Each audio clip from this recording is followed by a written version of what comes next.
Welcome back to the Menopause Method. My name is Cam Allen, and boy, do I have a great episode for you. If you've noticed your clothes are fitting tighter and you're doing all the things, you're going to the gym, you're exercising, you're watching what you eat, but you still don't think your metabolism is responding, I have something that's going to change your life today.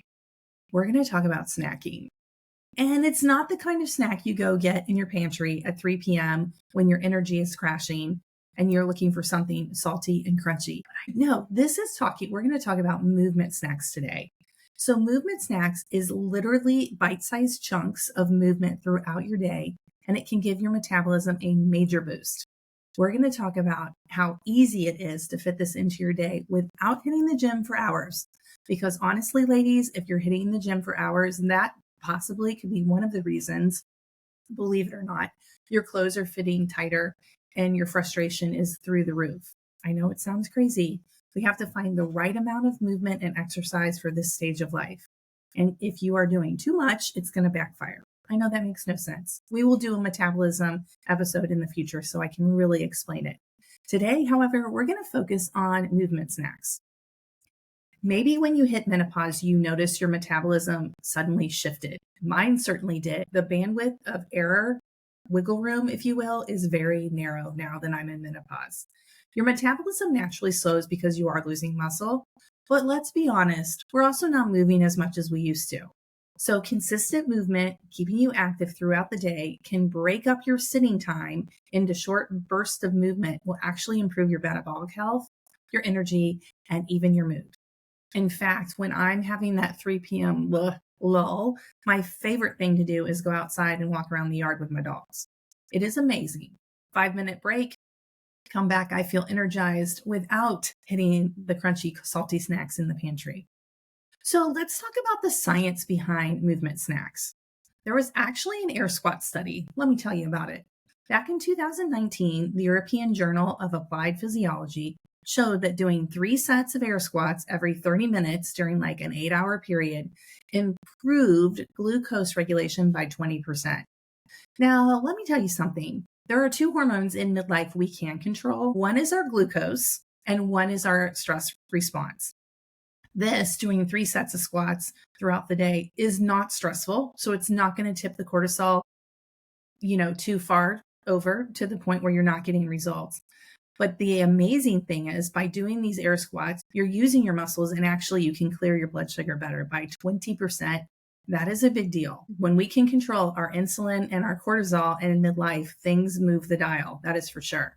The key takeaway from that study is small, frequent movements can actually prevent the metabolic slowdown and it can prevent the blood sugar spikes from prolonged sitting. That's really good news. There's an area of our metabolism called NEAT. It stands for non-exercise activity thermogenesis. And believe it or not, NEAT refers to the calories burned throughout the day with gentle movements like walking, standing, cleaning, going up and down the steps, parking further away, all of that. In fact, this is shocking. NEAT can account for about 15% of your daily calorie burn, which is 3 times more than exercise. Now, if you're around my age and you're in menopause, you grew up probably in a diet culture that told you to eat less and exercise more is absolutely the only way to change your body composition. And I'm here to tell you, when we get to this side of life, when we get to this side of menopause, gentle movement, like just walking, non-exercise activity, actually moves the dial way more than exercise. There's another study I'd like to point out from the American Journal of Physiology. It was in 2018, found that breaking up long periods of sitting with just 2 minutes of movement every hour significantly improved your insulin sensitivity and reduced those stinky markers of inflammation. That is amazing. Getting up and moving 2 minutes every hour is simple. It's not going to raise your cortisol. It's not going to raise your hunger hormones, yet it's going to make your metabolism fire turn on. There was another study in 2020, and they revealed that standing or light walking for 5 minutes every hour increased your energy expenditure, basically your calorie burn, up to 20% compared to sitting. If that doesn't encourage you to get up every hour and move, I don't know.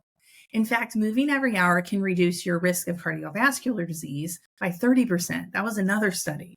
And when we get to this side of menopause, cardiovascular disease is the leading cause of death in women. So anytime we can improve our metabolic health and our cardiovascular health, these are huge wins. And again, these movements, getting up and moving for a few minutes every hour, is not going to raise your cortisol or your hunger. And those are two big wins when it comes to menopause. Okay, so let's talk about the exact benefits of doing these movement snacks throughout the day. First of all, it's going to change your metabolism.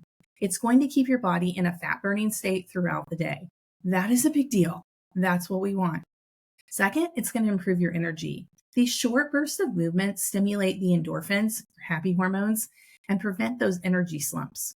Again, my favorite hack at 3 p.m. when I'm like, when's dinner? When can I go to bed? It's getting dark. That is exactly when it's the best time for me to go out and take a walk.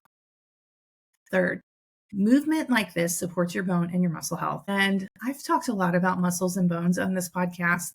So go back and check out episode number 7. It's about bone density and wearing a weighted vest.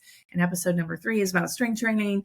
So if you need more information, please check out those episodes. But we know that frequent weight-bearing movements reduce the bone loss and maintain our muscle mass in menopause. If we are not actively doing something to preserve our bone strength and our muscle strength, we are actively losing it. That's just the truth. Like without estrogen and we're in postmenopause, we need to do things on purpose to keep our muscles and our bones strong. So strength training is part of that. And then finally, number 4, it enhances your mental clarity. Moving regularly improves your focus and reduces brain fog. In my previous life, I was a 1st and 5th grade elementary school teacher. And let me tell you, on the days they canceled recess, the learning that happened after lunch wasn't as good as the learning that happened if we had recess. There are studies showing that movement actually increases your brain's ability to learn and work. And I'm telling you, after 18 years of my own experiment in the classroom, it is true. Okay, so let's talk about how do we habit stack these movements into our day? Like, this sounds like a lot, Cam. Like, what the heck am I going to do? I love habit stacking. Habit stacking is pairing your new movement, the thing you're trying to do more often, with an existing one. So it can go before or after the existing one. So let's think about it from places you visit in the day. So let's say every time you go to the kitchen, I want you to knock out some counter push-ups. Or every time you visit the bathroom, do 10 air squats. You're already in that squat position anyhow, so hit 10 more air squats. Or if you're watching TV, sitting on the couch, enjoying some downtime during the commercial, why don't you get up and have a dance party? Or you could go up and down your stairs. Me personally, I love doing push-ups on my coffee table in my family room, so that's what I like to do during commercials. Now, I bet if you started dancing during the commercial, you would be smiling and having a lot of joy. So not only are you moving your body, you're feeling better too. And then what about if you're on the phone? Go ahead and walk around. Honestly, my husband's really good at this.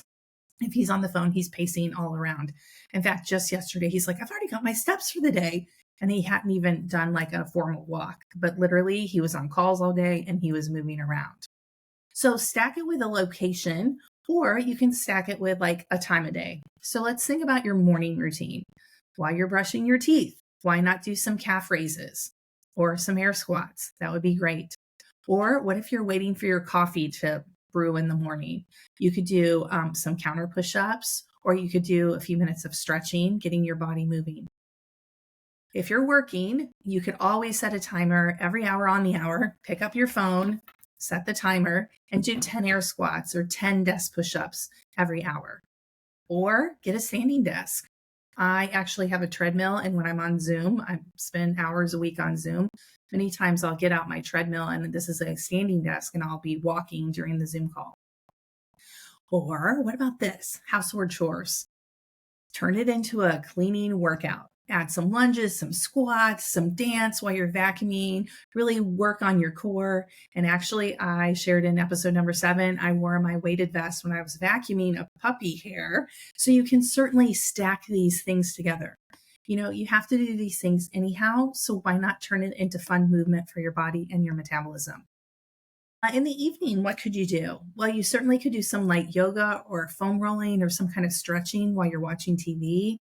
And this one's great for your blood sugar. You can always add a short walk after dinner to aid in your digestion, build into your relationships with yourself if you're going alone or the people you're walking with. It will absolutely help improve your sleep, but it will also lower your blood sugar. See, here's the deal. The more muscles we have, the more places we have to store blood sugar and get it out of our bloodstream. So when we use our muscles, think of your muscles as big sponges. And when we're contracting our muscles, like walking, what happens is it's taking the glucose out of your bloodstream and into your muscles. And the really cool part about that, the next time you work out, you'll have energy on board to actually use the stored glucose that's stored in your muscles to have energy for a really good workout. It's quite fascinating.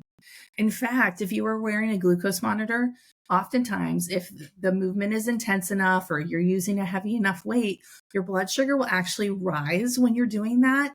And it's not from eating, it's literally your muscles are releasing that glucose so you have energy for your workout. It's really fascinating. So if you're into tracking steps, that's another thing that you can do. I wear an Oura ring and it does track my movement throughout the day.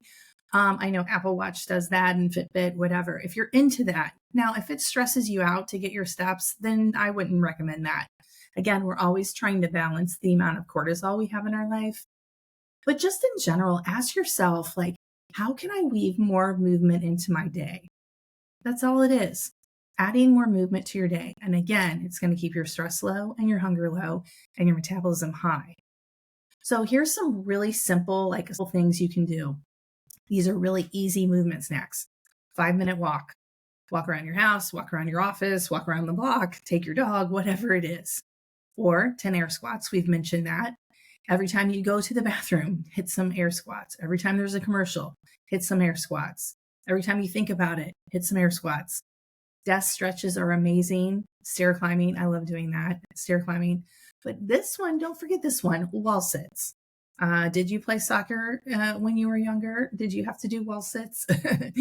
As a former CrossFitter, we did wall sits sometimes. So wall sits or planks are an excellent way to hold a movement. And when you're holding that movement, believe me, your muscles are turned on for sure. Anytime your muscles are turned on, you're taking the glucose out of your bloodstream and storing it into your muscles for future workouts. So hold that for 30 seconds. You could do that during a commercial. Easy, easy, easy. So to recap, movement snacks are not the thing that you find in your pantry that's in a bag or a box. These are actually simple, practical movements to rev up your metabolism, improve your energy, and improve your overall well-being without being like a formal workout. Again, all of this falls under the non-exercise activity thermogenesis, which is about 15% of your daily metabolism. And I just want you to know that's actually the largest part of your daily metabolism that you can control on a daily basis. If you're looking for an online group to help you support your movement in simple, natural, sustainable ways, please reach out and send me a message on Instagram and ask about Move the Dial Method.